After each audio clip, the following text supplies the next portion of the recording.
বন্ধুরা আসসালামু আলাইকুম। আমি ফিরোজ উইয়ার থ্রি চ্যানেল থেকে আপনাদের শুভেচ্ছা স্বাগতম।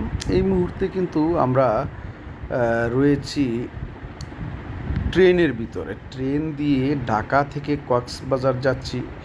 যাওয়ার মজাটাই অনেক, কি বলবো, অনেক এক্সাইটেড কাজ করতেছিল। এরপরে আবার এত মজা লাগতেছিল, কি বলবো, যাওয়ার সময় এই যে দুই পাশের যেই ভিউগুলা দেখলাম আমরা, এত সুন্দর, সত্যি মুগ্ধ হয়ে গেছি একরকম।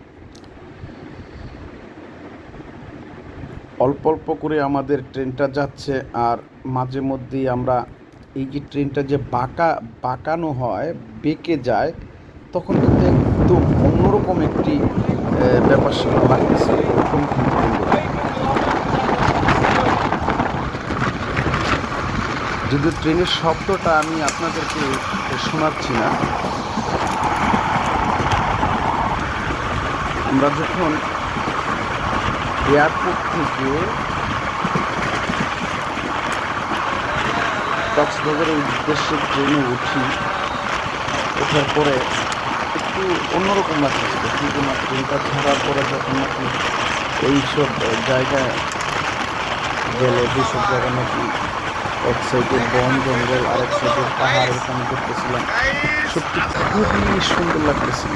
আর এই যে জিনিসগুলো আছে, কি আমরা জানি না সঠিক, মানে দেখতে অন্যরকম বন্ধুরা, কত সুন্দর লাগতেছে, খুব চমৎকার, একটা অনেক সুন্দর লাগতেছে। যে ট্রেনটা বাঁকানো অবস্থায় আছে, এত সুন্দর ভিউটা লাগতেছে না আমার কাছে।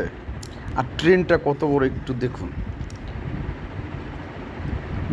যদিও ট্রেনের টিকিটটা পাওয়াটা অনেক মুশকিল।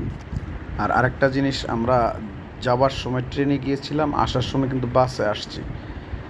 যখন আসতেছিলাম তখন কিন্তু আবার টিকিটের জন্য আমরা ট্রাই করলাম। এক ভদ্রলোককে ফোন দিলাম। উনি প্রথম কোথা থেকে বলছেন, কে বলছেন, এগুলো বলে এত রাগ করলো, পরে বলল আর কোনো দিন ফোন দিবেন না।